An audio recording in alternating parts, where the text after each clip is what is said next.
Salam, this is Johannes Taye. Today I bring you another episode of our XR series. In this series, we aim to dive deep into the topic of XR through conversations with researchers, software developers, and entrepreneurs. In this episode, I'll be chatting with Hizirwan. Hizirwan has a vast experience in this industry, and he'll be sharing his perspectives on applications of XR on the medical field and in education. I hope this video will serve to show that XR goes beyond entertainment and gaming, and I hope you'll enjoy. Well, first of all, thanks for having me, Johannes. Yeah. So my name is Hizirwan Salim. I'm trained as a biomedical engineer, live in the Netherlands, and I've been working in the AR VR space for, I would say, around 7 years, predominantly in the healthcare sector, but recently also within education and research. Education research. So you started your background as I saw your profile in the medical field, or was it also just when you even started was directly related to the VR, MR? Yeah, so out of my head, I think I started around 2018. 2018. 2018, I joined the startup Horizon. So they created the first cardboard augmented reality glasses as a response to the HoloLens coming out a few years earlier and the Google Cardboard coming out for VR. So one of my colleagues back then thought, oh, well, can we do something similar? Like they couldn't afford the HoloLens. It was a quite expensive device for students. Very So expensive, one of my yeah. colleagues came up with the idea to use trackers, to use Vuforia and mirrors to create a augmented reality-like device that leverages the power in your smartphone and the cameras in your smartphones to allow for Okay. that experience. And that's how I got in touch with augmented reality. And they were getting a lot of medical requests from hospitals, from physicians. And as the founder of that company knew I was doing biomedical engineering, they asked if I could pitch in. I was also programming a bit back then. So I pitched in, and that's where I would say the healthcare domain started, where I got introduced to healthcare and augmented reality combined. So those were my first experiences, and that was an exciting time. Like everything was just starting from the beginning. It was unexplored area, and that was pretty cool to be in there. Yeah, this is like 2018, like Yeah, I think before 2017. Yeah, 2017 even. yeah, I think the HoloLens 2 wasn't even out, so we were just having the HoloLens 1. That was the time we were in. Yeah, Yeah, that's when with the excitement about AR started. I remember those videos from Microsoft. Everyone was super excited. exactly. Yeah. So this company, Horizon, is Horizon? Horizon, so it started with an A. Horizon. Yeah, exactly. Oh, so So they're making use of your. the AR component is in there. Oh, I Yeah, see. Horizon. Horizon. Oh, cool. So Horizon, they're making use of your phone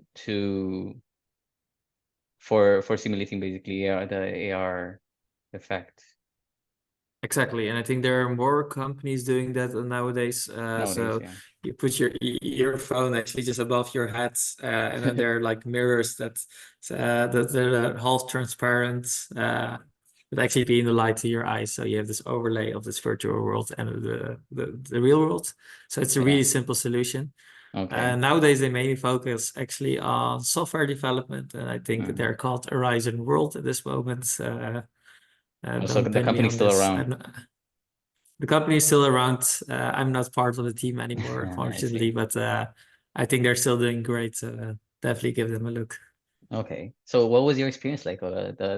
So I'm assuming that was like your first experience as like an AR, or was it like a VR full-on headset gear where you put on and you're fully covered, but like you said, there's a mirror. So that was like your So first experience into the VR AR world. Yeah, I already had a Google Cardboard before, of course, and these kind of, I would say, dumb devices. I think the Yeah, Samsung Galaxy, they also had the VR kind of headset, which you could put your, I think, S8 at that the time phone. in. Yeah. Yeah, so those were my first experiences, but the first augmented reality experience, so see-through augmented reality, Ah. head-mounted see-through, I think that was definitely with Horizon indeed. Oh, okay, cool. So were you convinced? Where were you, when were you, like, for me personally, the first time I experienced VR, I think it was through some animation actually. It was just an animated short story kind of thing. And I was like, okay, this is definitely the future. It's just a matter of content that people are going to use and daily, products that we can daily use them daily. And then it's just a matter of the product catching up, the prices going down, but it's going to be mainstream definitely. So when was that spark for you when you said, oh, this is the future? Ooh. I think that was definitely the introduction of the HoloLens one. Like I was Oh, aware of virtual reality when Oculus was making it, I think, viable for the regular customer. So yeah, I knew about Oculus, but I always thought it was a gaming thing. Like yeah, I'm convinced nowadays that it's also useful for other things in gaming. yeah, But when the HoloLens 1 came around, I still remember, like I wasn't even that old at that time. It was like my friends and I could still like come up with new ideas to use that HoloLens 1 every 5 seconds, and yeah. that gave me the spark. Like the options are limitless.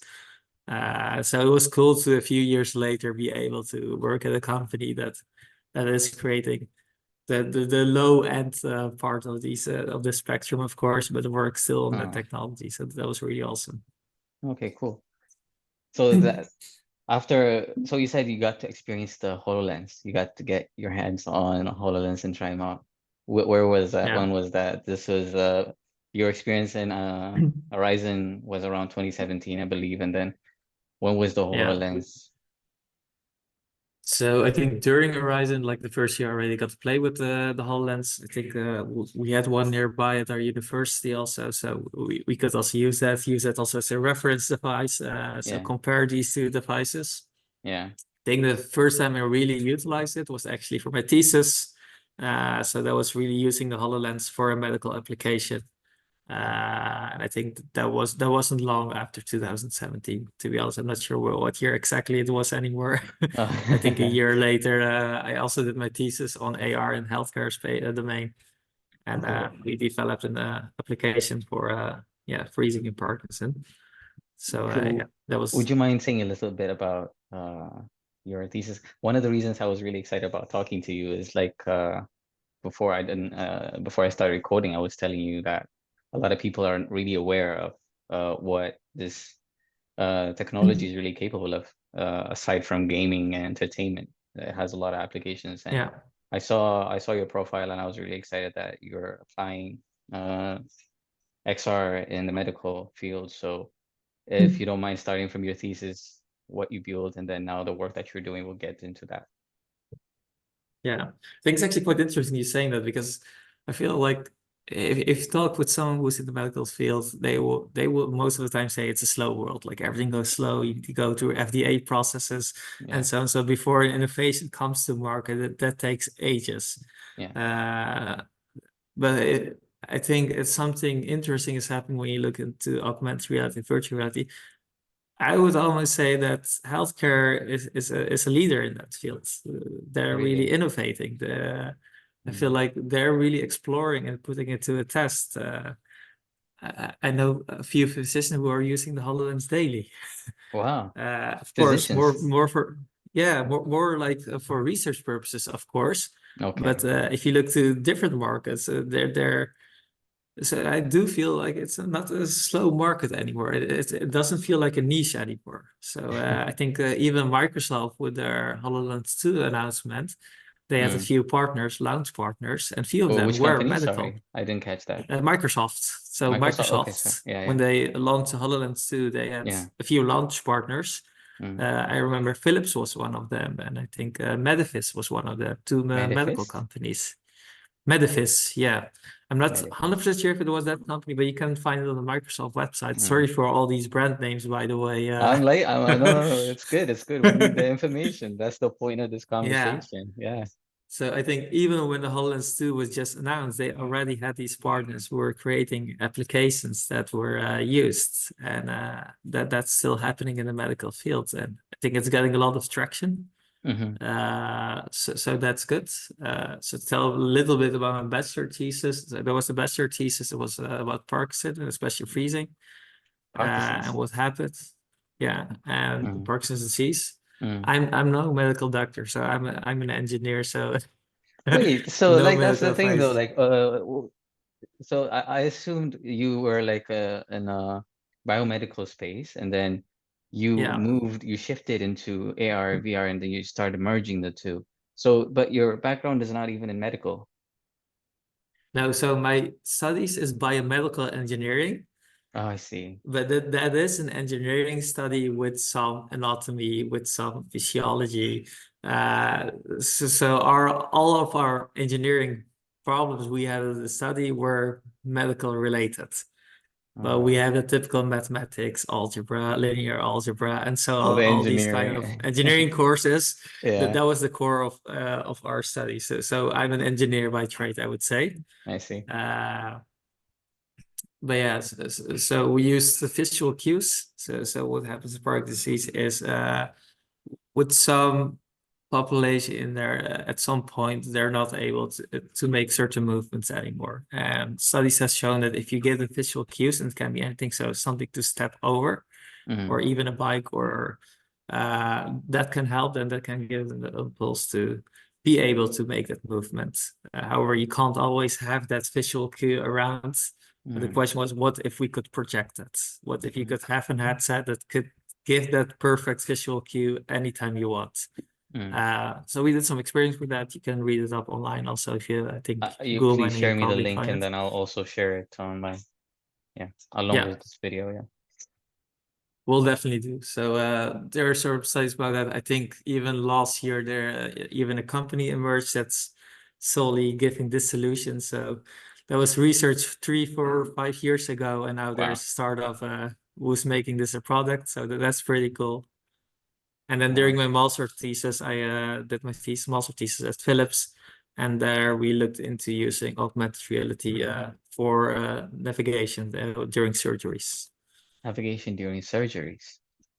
Yeah. So And this then it's, the first one, the Parkinson's the cue, giving the Parkinson's patients the cues, was your bachelor's thesis. exactly. Wow, you started so early. And then the master's was Philips, was based on navigating surgery. Sorry. Could you Yeah, explain more exactly. on that? So These are new terms for me. So yeah, no my worries, background is in computer science, so yeah. no worries, all good. It's like I work quite often with it, so it's all normal for me. But good to know what's maybe Yeah. jargon. Yeah. So what we did there during surgeries, especially if you have two kinds of surgeries. You have open surgeries, so that's where you open up the patient and you can see everything actually inside the patients. Or you have surgeries where you put something through the skin. So think of a needle. The needle goes deeper, and I was focusing on ablation technologies. And ablation is, in short, burning away tumors. And again, I'm no medical doctor, so don't paraphrase me.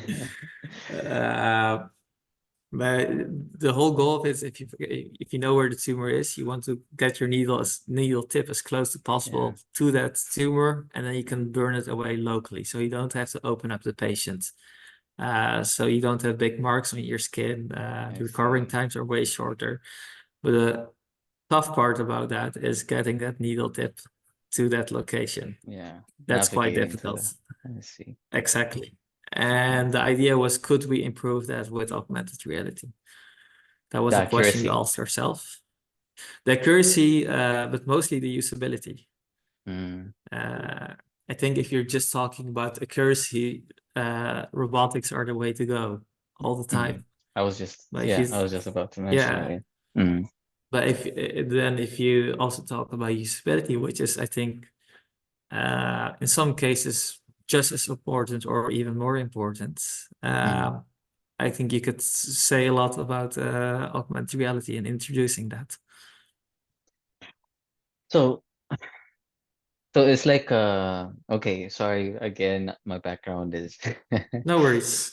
so, but to ask to get more elaboration from you, and also hoping that whoever's gonna watch this also has a better idea. Hopefully, the idea is to also inspire other people to really look into this field and see, okay, maybe this is interesting. I'm gonna try and explore this. So I really want to take this time to really dig deep and try to understand your background and whatever it is, the topics we're discussing. So right now, my question is, it's a body under the skin, a surgery that's done under the skin. How is AR applied? Is it simulation or is it Yeah. okay? So there are tons of options, of course. I Yeah, just focused on a few of them yeah, because I think the options are limitless. yeah. What I really looked into is, uh, in essence, augmented reality is nothing more than an interface. It's an interface in how we interact with data, I would say. Mm, Uh, and data a physician needs to know, a surgeon needs to know during that operation is, where do I need to go with my needle? What angle do I need to introduce the needle with? mm, That's basically knowledge, that's data. And there are multiple ways to represent that. And nowadays, the state of the art is most of the time showing 2D images, and the physician is most of the time then making that navigation, just thinking of that in their heads, mm, visualizing that in their heads. mm, Sometimes they have tools on their computer that help with that, but it's still going from that 2D image to 3D on the patient. That's experience. mm, And there are definitely fancy solutions for that that can also do that, but a lot of times they lack in usability. mm, So we were thinking, can we still get them some of the data in 3D? Can we help them navigating without getting them out of the workflow? With still having them in that speed, still having that same turnover rate. Because robotics take a lot of time to set up. mm, So that's what we want to avoid. mm, Uh, so a few options you can do is just overlay if you know where the patient is. If you know where the tumor is related to the patient, mm, then you could just overlay the tumor patient. That's one option. On the other hand, you could also maybe think of just like a bullseye, to create a bullseye where you put a needle on. Think of it yeah. like Mm, there are tons of solutions you can think of. oh, So that's usability research. See what works, what doesn't work, how does it affect the workflow, what are people used to? Also really important. I got it. So we tried a bunch of them. I think no, yeah, I was a bit confused because I mixed it up. I mixed VR and AR, and in this situation, you're overlaying the interface over the patient, and then you're guiding the Yeah, physician to the tumor to this exactly. interface. Yeah. He can see the patient, he can also see the interface, and then yeah, So makes this sense. is all needs see-through augmented reality. So really Makes sense. HoloLens-like devices. Makes sense. Makes sense. I get it mixed up because my background is VR most of the time, so Yeah, no worries. Yeah, I'm mainly in the AR, so I I'm know the mostly mix up. lost in simulation. So I'm like every problem I come across is like simulations. Yeah. Yeah. Yeah. Okay. So there are a lot of interesting VR use cases also within healthcare. Mm, So I think pre-operative, just viewing medical data, that's, I mean, you don't need to have see-through for that. But mm, if you want to plan your ablation, your surgery, mm, why not do that in 3D? Because eventually your patient is in 3D. So you could also bring that to VR. I know a lot of researchers on that too. But also just training physicians. mm, So they still have this, I would say, quite old model of apprenticeship. So you just go with your supervisor, you have a few years of practice, which is not standardized. You have to have mm, luck like that, but you got a good supervisor. You need to see all of the cases, which really depends on which hospital you are in. mm, So you can also bring that to a VR environment. So train it in a simulation. That's mm, also what my new role is more about. So education. mm. So that's what I focus on. I focus nowadays more on VR indeed. Oh, Also, okay, cool. yeah, I'm also making the switch, but Yeah, it's a tool. So it's a tool. It's mostly now they're merging actually with the new technologies that were coming up. It's not just it's mixed, you know, it's like basically a switch on the new Apple Vision. It's just like a dial. It can just transition between AR and VR. It's just like a switch. So exactly. yeah, at this point they're basically blended.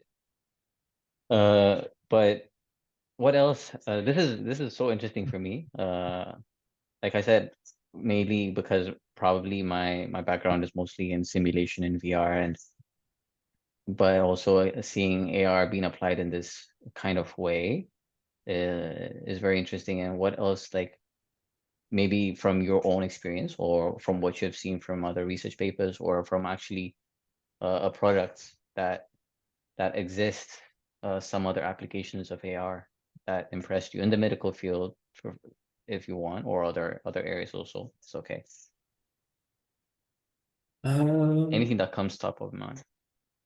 I think remote support. I think that's an easy one.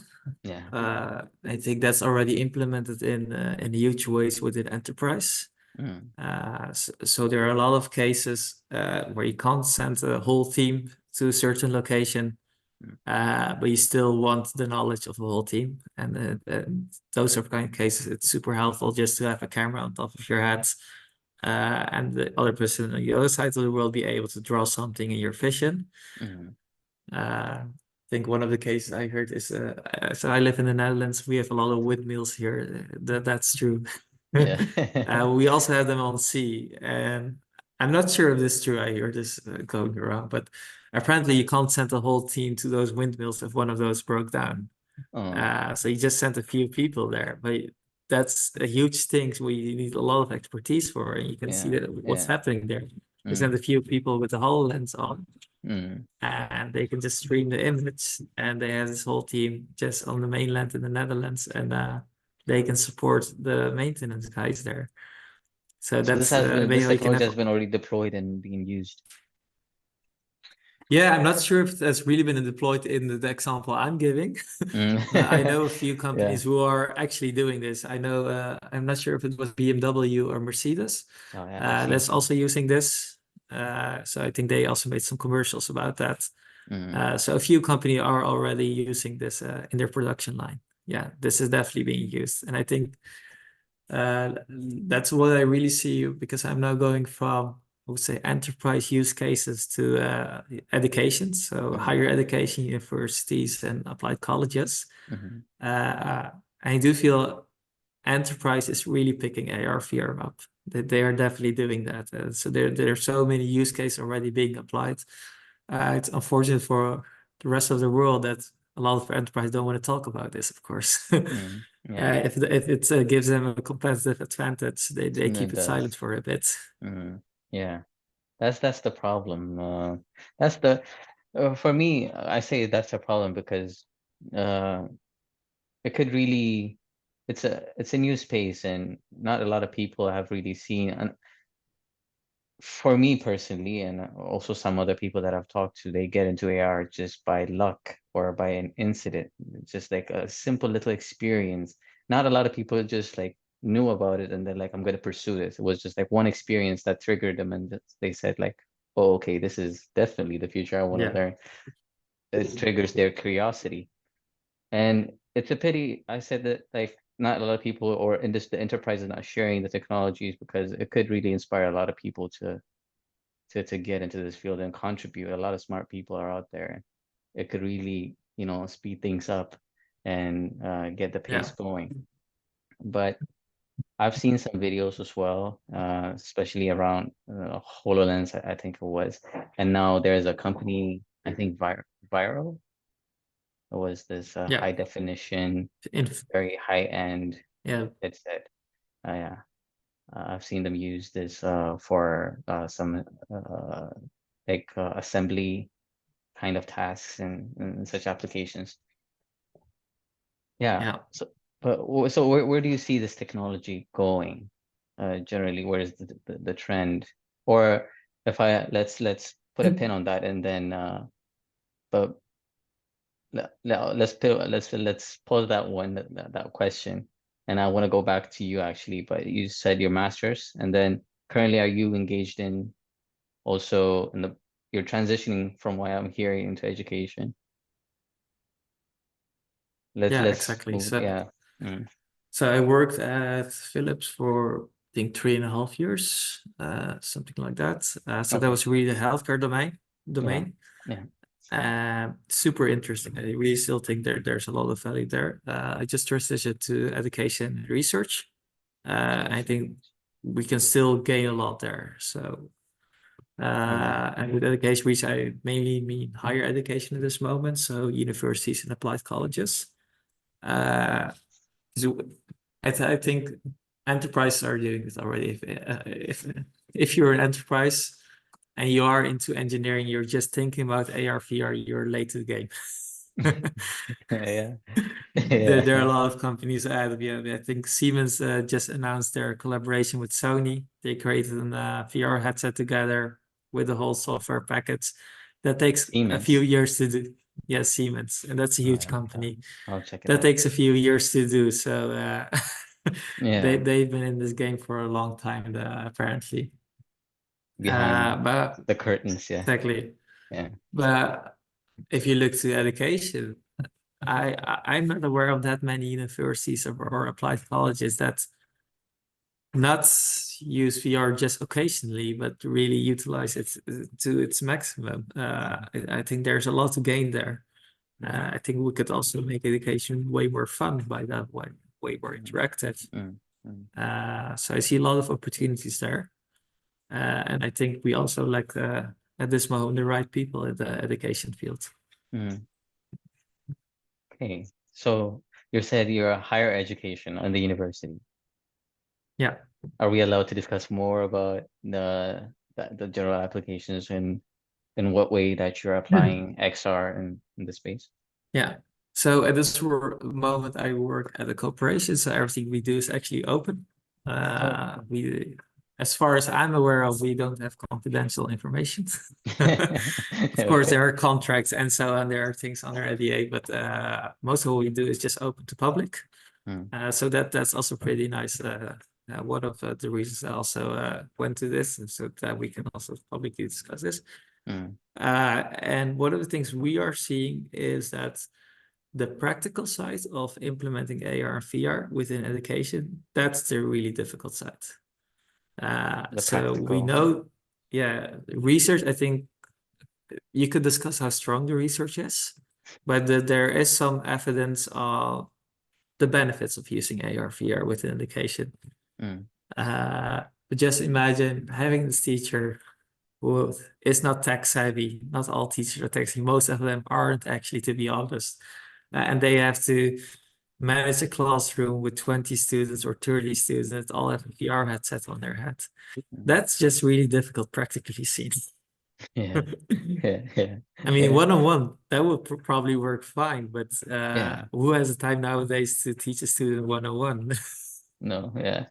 Definitely And not. even device management, updating these devices and these apps. I think Meta, one of the most sold devices, VR headsets, Mm-hmm. the Quest headset. I Mm. think they just recently announced their device management system. I think that was last December, this January even. I mean, it's 2024 for the viewers who are watching this later, beginning of 2024. Yeah. So a few months ago, if you had an update for these devices, it would take you an hour or two to just update your app, which is You're right. time Yeah. most teachers don't have. Just for one device, Uh, and then imagine. doing those 20 devices, and then we're Exactly. talking about one small classroom. Yeah. Yeah. Yeah. And then we're also talking about content. Creating content is super expensive. Mm. And universities and higher applied colleges are not known for having a lot of funds to invest in these kind of things. So Mm. Mm. what do you Mm. do with that? So I would say those are like really practical matters. Mm. I would say technology is there already. Like the Quest 2, you could already improve education so much, but these practical practicalities are really a burden on it at this moment. They're the bottleneck, I would say. Practicality. And I've seen this being raised a lot of times, and the reason that it's lacking high numbers of adoption, or not a we don't see it in a lot of people's hands yet, is because of this, practicality issue. So where do you see this issue, and how do you think, what do you think is the solution for it? I think if I knew the solution, then it would be somewhere The else. direction at least. Yeah. Yeah. So yeah, so For example, practicality is one thing that is so obvious is the pricing. If we're just talking generally, is the lack of not we're not seeing a big adoption as being anticipated, is because of the high price point. So if somehow they can reduce the form factor and the pricing, and then maybe it will be Yeah. accessible to a lot of people. So, but I think you were raising practicality in your space in education, I believe, right? Yeah, and also within healthcare. So I see it Yeah. in many fields. In the fields I am, I feel like pricing is even not the major issue. If you Yeah. look into Yeah. tech, like content creation, sure, content is really expensive.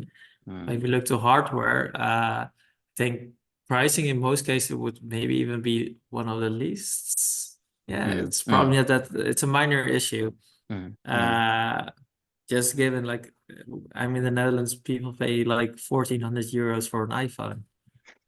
Yeah. But it gives you a certain value. So if you want to pay that price, you want some kind of value back. And you can question what kind of value does a phone of 1,400 bring you over a phone of over 200 euros. Exactly. It apparently does something. So that's something what people want to give to that. So I think that comes back to usability. What does it bring you in the end? And how difficult is it to get there? And I think that will be a long road. I think that's a lot of user experience design also what we need to do, but also in clinical setting, how do you keep these devices clean? Oh, okay. Yeah. Super simple. Like, Yeah. you want them, of course you're gonna give them to a lot of people, and you're in a hospital situation maybe. So you don't know what's going around there. You want You're to keep so these right. I did devices not think clean. about it. Yeah. In a hospital And situation, that's very important. Yeah.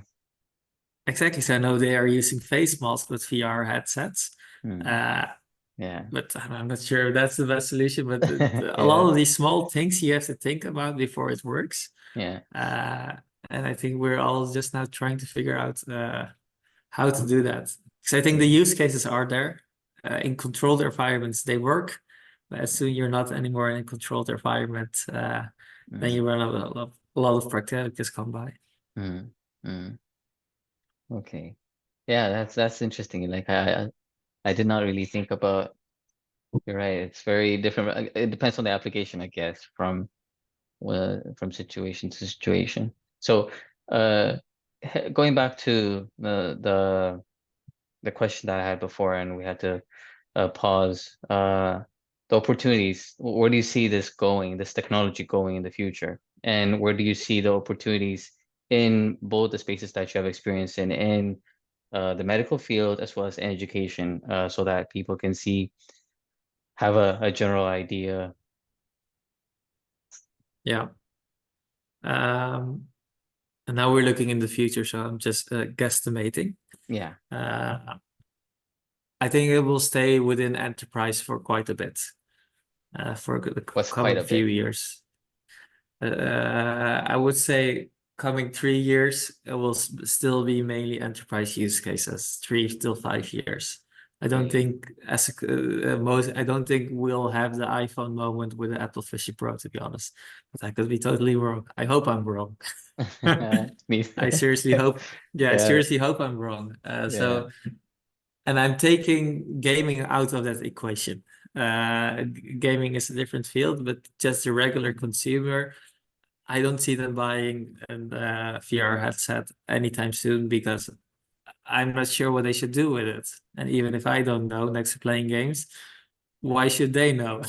Mm, mm, mm, So I see the enterprise field really growing there. I think they will work a lot on these usability aspects, because I think a lot of use cases have been proven. So it gives time and space and really an experiment field to really work on those usability cases, because Meta, of course, they probably have really good user experience designers, but they're not testing their applications in a working field in a given sector because they are not that sector. So that will definitely help. I think, yeah. So yeah, that will be my answer. Enterprise still growing a lot, but consumer market will be mainly gaming, I would say. So what's your recommendation for someone just getting into, just hearing this, someone in uni, like maybe an engineer like you in the past, who's just not really a lot of Yeah. information about VR? What advice or what information would you see Yeah, a lot of the valuable to cliches hear? actually. Yeah, I yeah. was a lot of cliches, like it's all a tool. That's key. Yeah. So I know when I started, I was such a HoloLens fan, and I still really like the product, but really look at your problem and what kind of solution you need for that. Most of the times you don't even need AR, VR. Yeah. But if you want to do technology push, I mean that's completely fine. Really think about the problem you're trying to solve and work from there. And then it really doesn't matter which kind of headset you're using, because in 2-3 years the market will look differently, and Yeah. everything you thought you would do for the long run, it doesn't work anymore. Yeah. There's new products, new platforms, New new SDKs, everything, new SDKs, new Unreal everything. Unity is different indeed. So Yeah, you're right. and I think with AR VR, especially with these kind of, it's really important to experience it. Try it out, try it out for yourself to see if it works, and then you will see what kinds of things really don't work. I work with I saw in your biography that you also work with Point Cloud. I also work quite often with the Kinects, so the Azure Kinects. Yeah. And it took me a while before I figured that it doesn't reflect off black surfaces, which is of course logical if you think about it, because it's using light. Yeah. But a few of my use cases were completely gone. And I only figured it out because I accidentally tried something out, and I Because you experienced thought, it, yeah. why don't I experienced it indeed? I think a lot of people don't know this, Yeah. or they probably know it, but they don't know what the implications of that are. So and that you only figure that out if you try it out, if you build it and experience it, and let other people experience too, because they see different things. So experimentation, I would say, is key in this field. Yeah. Thank you so much, Hizirwan. It's been a pleasure talking to you, and really thank you for taking your time to just chat with me, and hopefully some people will listen to this and see this conversation and get some idea and get inspired, and change their field maybe.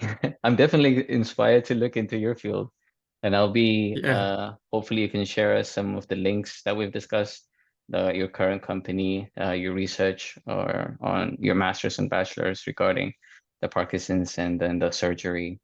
So yeah, thank you so much again. Thank you for the invitation, and if anyone listens to it and wants to hear more, definitely feel free to reach out. Always open to talk.